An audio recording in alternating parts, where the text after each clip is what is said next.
Hello humans, Batsy here with another Minecraft Create video.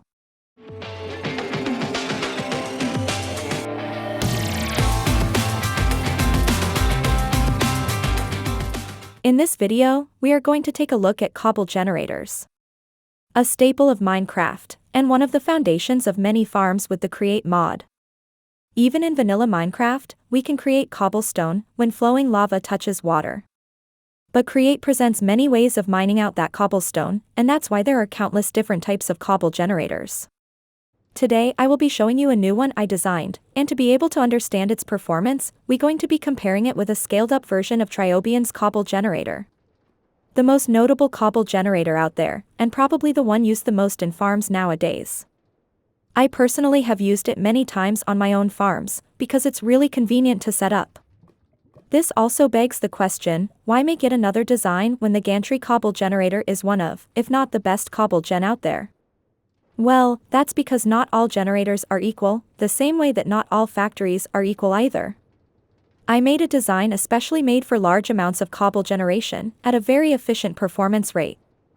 This farm will allow you to generate hundreds of cobble a second while making sure the server owner doesn't come to shut down your factory because you are lagging the entire server, or maybe to prevent your single-player world from running at 0 frames per second. So, enough babbling around, let's take a look at this design I made, as well as have a look at the schematic I'm going to share, and how to set that one up. This is one of the latest designs I made. There is another one I will show in a second, where I mostly refine the aesthetic, but this one will do better for demonstration purposes.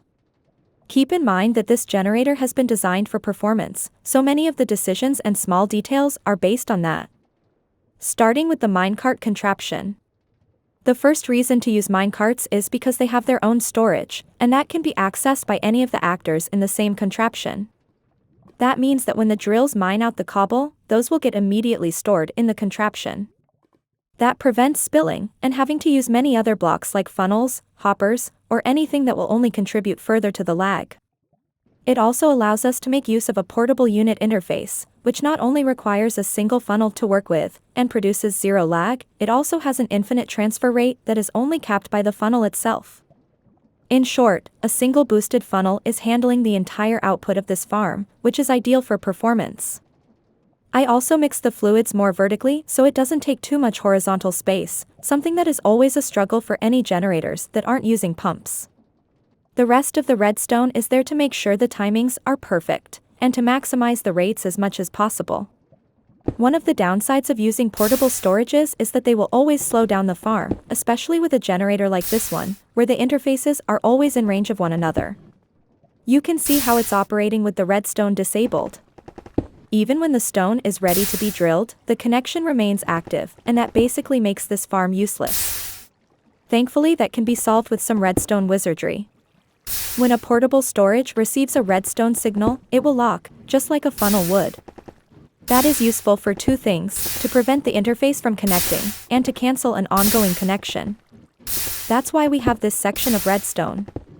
To keep canceling the connections when there are no more items in the contraption, and to make sure it's always mining the stone when available. It is really not recommended to mess around the times set in the circuits. It now has a perfect cycle, and any alterations of it won't break the farm, but will likely lower the rates of it. Then we have the portion with the cart assembler. This is where the contraption will rest when it's not operational, and because contraptions cannot be imported with a schematic, so it comes disassembled by default. It's important that the cart always stops at the bottom rail, and the assembler will make sure of that. It's also important that the rails are controller rails, and that they are receiving a redstone signal of 15. All of that makes sure the cycle is perfect, and the contraption doesn't waste even a fraction of a second. The same as with the redstone from before, none of this will make or break the farm, but it will lower its rates significantly. Connected to the main funnel, we have a quick redstone clock. In case any human is new to this, I will explain it really quickly. When a funnel receives a redstone signal, that will lock the funnel. When it gets unlocked, it will spit out an item on the first tick that it unlocks. By constantly spamming a redstone signal, we are forcing the funnel to operate at much higher rates than it normally would. I wired it all together for convenience, so the farm can be controlled by a single lever. All of these small details and the redstone wizardry are what makes this generator be quite competitive with the rest, without the performance cost that others normally would have. But don't take my word for it, I have run some tests over the weeks, and I have recorded some statistics with the mod Spark, while running these Cobble generators in my server. To add some context to those numbers. This is the gantry Cobble generator I was using for the test, with a total of 4 3x3 tanks. And this one I was showing you all, produces almost the same rates, just slightly more, but close enough for comparison's sake. You can see here how the server was running at less than 2 MSPT, with everything idle, and just me being online. The middle graph is the Cobble generator I have been showing, with a small little bump at the beginning, but mostly stable at slightly over 2 MSPT. As for the gantry, I used 2 different speeds. First I ran it at 80 RPM, which raised it to what looks like 4.8 or so, and it stabilized there. Not quite 5 MSPT. Then I ran it at 170 RPM, which is the max it can hold, and it raised shy of 8 MSPT, a considerable difference in performance considering it has the same rates as the one with 170 RPM. To push it further, and see how both of them behave when scaling them up, I made the same designs but 6 times the size in each case. You can see how this time my generator reached over 7 MSPT, meaning that 5 of those come from the farm alone. While the gantry-based farm was at around 27 MSPT, and very slowly and steadily increasing as time went on. For the same rates, the performance is very noticeable, but do keep in mind, those numbers are in my server, with just me being online at the time. It will largely depend on the server specifications, and whether we use the same mods and all of that. But it's a decent indication of the performance improvement between generators. As for single-player worlds, the FPS improvement should be a lot more noticeable, at least for those who don't have NASA computers, and especially when scaling them up that much. Alright Batsy, you convinced me, now how do I use this generator? Well, I'm glad you asked, let's take a look at the schematic. This is the size I have prepared for it. You can see that I have changed some of the blocks and shifted the redstone slightly. It works the exact same way, I simply refine the design for the schematic. Anyway, we grab the schematic and place it down like we normally would with any other schematic. Of course, you will have to use the cannon if you are playing in survival. Now we need to set it up, starting with the minecart itself. This one is likely to not be here once you import it in survival, so make sure to add one in the cart assembler. The next step is to get lava and some water. You might notice that the schematic comes with already placed stone in here, that's to prevent water from spilling everywhere before we have the chance to add the lava, otherwise, all the redstone would be gone in an instant. That's why I also placed some slabs around it. Water needs to flow downwards, it was a lesser amount of blocks to surround it with slabs. We need water to flow downwards through the drills, so that's where all the water ends up. Anyway, let's start placing some. We need to place water on top of the bottom bricks, between the brick blocks essentially. We need to do that for all of them, but alternatively, we can place it all along this glass on the side, and simply place it on every glass of the top side. By filling up 2 corners we essentially filled the entire floor with water. Place it on the bricks, or fill it all up, makes no difference, you can do either method. Just make sure that under each of these brick rows there are water sources. Now we place the lava between the brick rows. Do keep in mind that the lava will spread forward as more stone gets generated underneath, so we can use that in order to place less lava. It takes a bit, but you can see how it's spreading along the way. It's a really good way to consume less lava, and it should work the exact same way. Of course, you can always fill it up entirely if you prefer it to look full. Once that is done, we make sure that everything looks in order, and the cart is in its place. All that's left is to power the belt.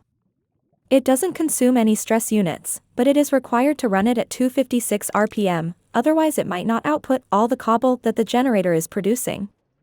I would recommend placing a vault right here. What is that? That looks so creepy. Did it just decide to generate an entire world up here, or what the hell? Yeah, no kidding, it simply generated an entire world in here, there are islands over there. This is so creepy. I'm just going to walk away and pretend it's not here, that really gave me the chills. Minecraft can be so weird sometimes. Well, anyway, where were we? Right. Cobble generation. I would recommend attaching a vault this close to it. Like so. The reason for that is the funnels, and we specifically want this one to be extended. This setup has the fastest throughput possible for a funnel on a belt. It's not required for this size, but might as well maximize it in case we want to expand later and we need higher rates. The left one must be extended, while the right one, as far as I know, it makes no difference whether it's extended or not. One thing to keep in mind if you do decide to go for this setup. This redstone over here is right on the funnels, and we want it that way in order to tick the funnel on the portable storage, but we don't want to be touching the other one. If I remove the redstone on top of the block, you can see how flicking this latch is affecting the second funnel. That's because the redstone is connecting to that funnel, and we don't want that to happen. While the signal is still going through the block as expected, we want to place a redstone line on top, so we form a corner instead of a straight line, thus avoiding reaching the second funnel. Either way works for the first one, but this way prevents it on the second one. It won't make much of a difference either way, but might as well do it properly while we at it. Now that we have everything set up, and the generator is connected to a storage system, it's time to test this out. I have wired everything up to be controlled by this lever, so let's just press it. If we did it properly, it should start breaking the stone. Do keep in mind that it can take a few attempts to synchronize properly. It might generate cobble instead of stone every once in a while, but after a few seconds, it should start the perfect cycles, and stay there for as long as the chunk is properly loaded. Alright, see? It's synchronized already. It will do that for a few seconds every time we turn it on, but it takes no time to fix itself, and even if some cobble appears every now and then, it shouldn't be affecting the rates too much, it's just a min-maxing thing. But yeah, that is pretty much set up as it should be. And as mentioned before, this is the base schematic, and the important part of the generator is the contraption itself, and how the logistics make it work. We can expand this as much as we want it to be. A single portable storage should handle pretty much 3 or 4 times this size, and we can always add a second one and scale it further. And to clarify yet again, this design is meant for high production rates at a very low performance cost. If performance isn't a worry, for whatever reason that might be, then other farms might be more beneficial. But to produce as much cobble, with the lowest performance possible, it really doesn't get much better than this, to be honest. This makes it a great option for big factories, or small servers that need every drop of performance they can get. Which of course, how beneficial it is will depend on each server individually, not all of them will have the same performance improvement even with the same farm, so keep that in mind. But that's enough babbling for this video. I hope you all enjoyed this showcase, and that the generator proves to be useful for your needs, which of course, the schematic will be in the description down below. After countless iterations, I'm really pleased with this final design, and hopefully, the humans will be too. Thank you all so much for watching, and while you are here, maybe consider subscribing to the channel, smashing that like button, and maybe even watching the next video being recommended just for you. Come on, click on it, what are you waiting for?